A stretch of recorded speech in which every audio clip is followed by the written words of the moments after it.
السلام علیکم ورحمۃ اللہ وبرکاتہ۔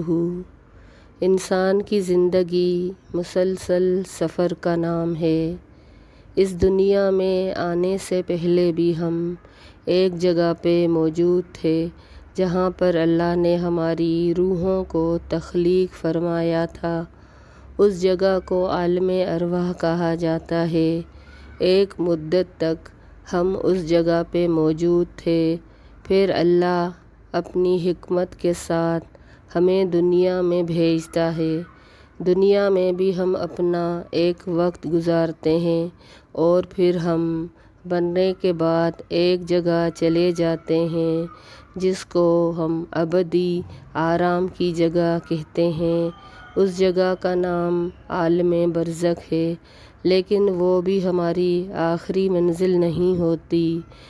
پھر ایک وقت آتا ہے، اللہ تعالیٰ ہم سے حساب کتاب لیتا ہے اور ہم اپنے اعمال کے مطابق جزا یا سزا پاتے ہیں، اور پھر ایک جگہ جس کا نام پل صراط ہے، ہم بالآخر وہاں سے گزر کر اپنی ابدی آرام گاہ جو جنت بھی ہو سکتی ہے اور جہنم بھی ہو سکتی ہے، وہاں پر جاتے ہیں۔ اصل میں یہ ہے ہماری آخری منزل، یہ ہے ہمارا آخری ٹھکانہ۔ باقی کا عرصہ ہم مسلسل سفر میں ہوتے ہیں۔ سفر ایک مسلسل اذیت، بے سکونی اور مشقت کا نام ہے۔ اللہ کے نبی صلی اللہ علیہ وسلم فرماتے ہیں کہ سفر ایک عذاب کا ٹکڑا ہے، لہٰذا جب تم اپنی حاجت پوری کر لو، یعنی جس مقصد سے سفر میں ہو، جب وہ تمہاری حاجت پوری ہو جائے تو فوراً اپنے گھر کو لوٹو۔ اس کے علاوہ ایک اور حدیث میں آتا ہے، رسول اللہ صلی اللہ علیہ وسلم نے فرمایا کہ رات کا سفر کرنے سے گریز کرو، کیونکہ جو کچھ میں دیکھتا ہوں اگر تم وہ دیکھ لو تو تم راتوں کو ہرگز بھی سفر نہیں کرو۔ یعنی اس کا مطلب یہ ہوا کہ سفر میں انسان کو مشقتوں کے علاوہ اور بہت سی چیزوں کا سامنا کرنا پڑتا ہے۔ قوم سبا ایک قوم تھی۔ اللہ تعالیٰ بتاتے ہیں ہمیں کہ اللہ نے ان کو گھر دیے تھے، اور اس میں ایک نشانی ہے مومنوں کے لیے۔ اللہ نے ان کو گھر دیے تھے اور باغ دیے تھے، اور ایک بہت اچھا ان کا پانی کا سسٹم تھا، ایک ڈیم بنا ہوا تھا۔ لیکن اللہ نے ان سے کہا تھا کہ میرا رزق کھاؤ پیو اور شکر ادا کرو۔ انہوں نے کیا کیا؟ اللہ کی ناشکری کی، تو اللہ نے ایک سیلاب کے ذریعے ان کی بستیوں کو ویران کر دیا۔ ان کی بستیاں اس قدر آرام دہ اور اطمینان والی تھیں، برکت والی تھیں کہ اللہ نے بہت ان کی بستیوں کے ایک سلسلے رکھے ہوئے تھے جہاں پر وہ سفر کرتے تھے۔ تھوڑا سا چلتے کہ ایک دوسری بستی آ جاتی۔ اللہ نے فرمایا کہ تم ان بستیوں میں اپنے حاجتوں کی وجہ سے جو تمہیں تجارت کرنی ہوتی ہے گھومو پھرو، راتوں کو بھی دنوں کو بھی اطمینان سے۔ لیکن انہوں نے اللہ سے ایک دعا کی کہ اے اللہ، فقالوا ربنا باعد بین اسفارنا وظلموا انفسہم، یعنی انہوں نے دعا کی کہ اے اللہ ہماری بستیوں کو دور دور کر دے، ہمارے سفروں کو آسانی سے اٹھا کے مشکلوں میں کر دے۔ یعنی انہوں نے اس قدر بدبختی کا مظاہرہ کیا کہ اللہ نے ان کی بستیوں میں جو سکون آرام دیا تھا، جو امن دیا تھا، ان کو یہ امن پسند نہیں آیا۔ انہوں نے دعا کی تو کیا دعا کی کہ ہمارے سفر کو دوری میں بدل دے، سفر جو کہ ایک مشقت کی چیز ہے، بے آرامی بے سکونی کی چیز ہے، اللہ کو ان کی یہ بات پسند نہیں آئی۔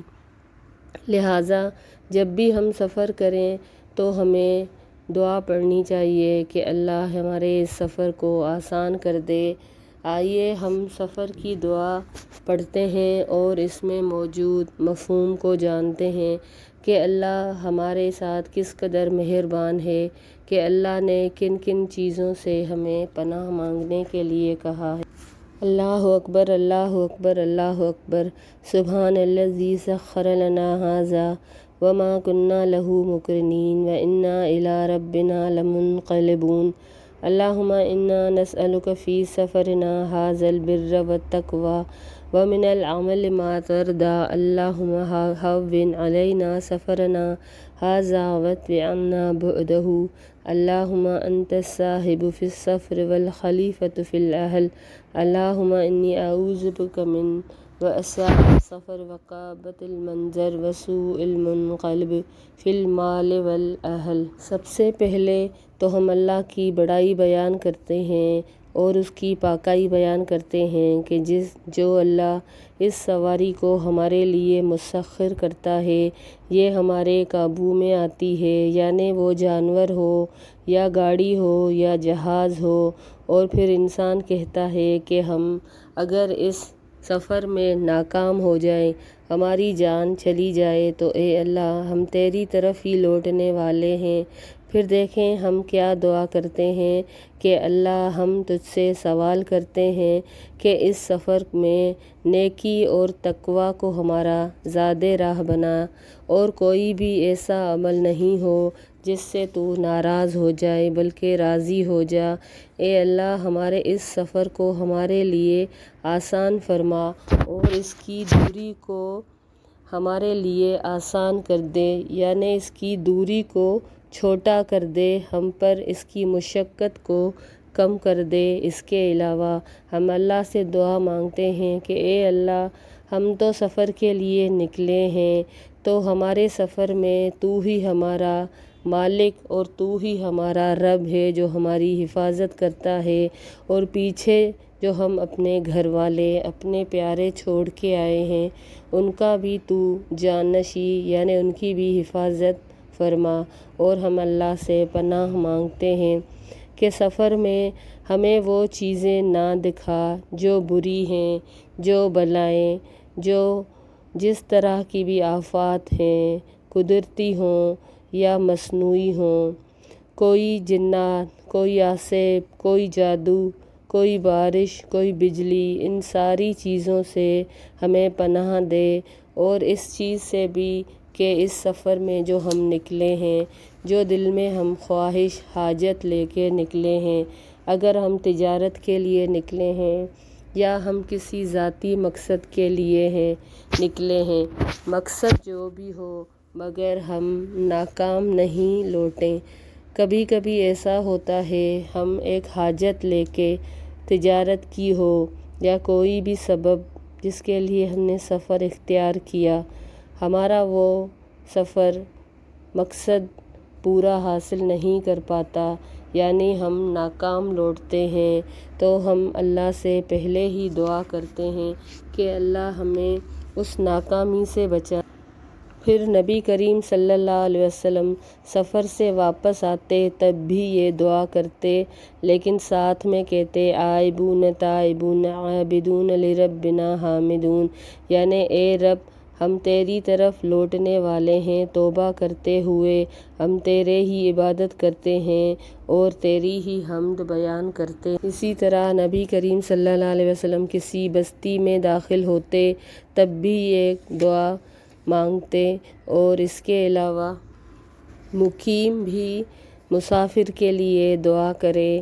اس کے علاوہ مسافر بھی جائے تو یہ دعا کرتا جائے اپنے گھر والوں کے لیے کہ میں تمہیں اللہ کے سپرد کرتا ہوں جس کی حفاظت میں دی گئی چیزیں کبھی ضائع نہیں ہوتی۔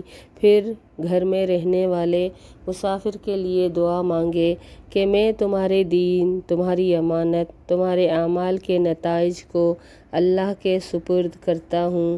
اسی طرح سفر کے دوران مسلسل ہمیں تسبیح تکبیر کرنی چاہیے۔ نبی کریم صلی اللہ علیہ وسلم چڑھائی پہ چڑھتے تو اللہ اکبر کہتے، نیچے اترتے تو سبحان اللہ، جب صبح کرتے تو دعا کرتے اللہ کی تعریف اور اس کے ہم پر انعامات کے بارے میں کہ ایک سننے والے نے سن لیا، اے ہمارے رب، ہمارے ساتھی بن جا اور ہم پر اپنا فضل نچھاور کر اور ہم کو آگ کے عذاب سے پناہ دے۔ پھر جب نبی کریم صلی اللہ علیہ وسلم دوران سفر کسی جگہ پہ اترتے، بستی کے علاوہ یا کسی بھی جگہ پہ، تو دعا کرتے اعوذ بکلمات اللہ التامات من شر ما خلق۔ اس کے علاوہ سفر سے واپسی کی دعا بھی کرتے۔